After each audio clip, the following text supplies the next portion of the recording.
Martin, and I'm a solutions consultant with Beyond 20. Today I'm going to answer a question that I saw on the Cherwell forums the other day where someone was asking, how do you change the grid in a search?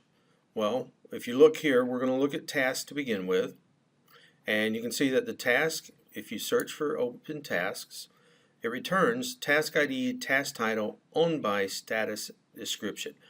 Now, out of the box, unlike with widgets, you can't determine which grid a search is going to use by action. So this is a one setting for all.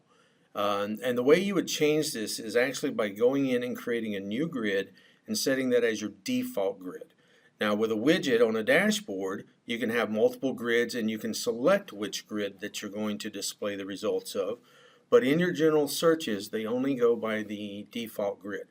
So you'll need to consider whether or not changing the columns in that grid is appropriate for everyone in your environment, or if the special use case outweighs, which one has precedence.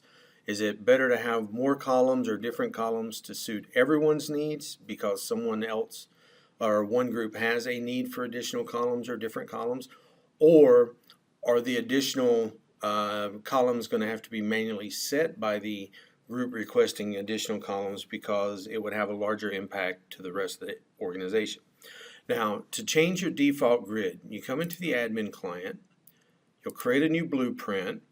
We're on task. We're just going to go to the grid. Then we're going to do grid, new grid. We'll give it a new name such as default search, because that's what we're changing. And in this case, we're just going to bring over task title, task ID, and let's go with task owned by.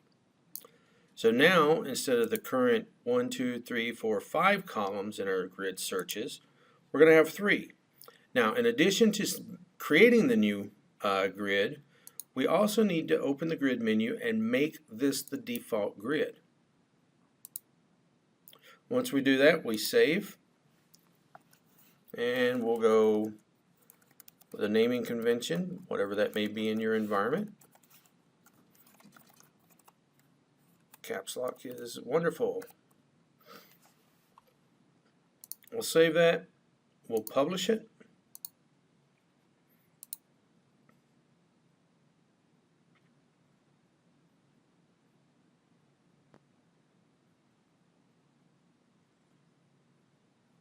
No errors. Now back in our rich client, we'll reload definitions. And again, 5 columns in our default grid search. And now we have our 3 columns. Now just to show you, if we come in here to our search manager, any of our task searches that we have, they're all going to come back with those 3 columns now that we've set a default grid to the columns that we specified. So this is how you change the default search grid or the search grid in a business object. Unlike widgets, again, within widgets you can actually select which grid to use for the results. But in the out-of-the-box system, in the defaults, the only way I'm aware of changing what comes back in a search is by going in and changing your default grid. Please subscribe to our YouTube channel. We produce videos like this on a weekly basis. If you have questions or comments, please leave them in our channel. And if you have a question, we'll either respond via email or via video showing you how to resolve it.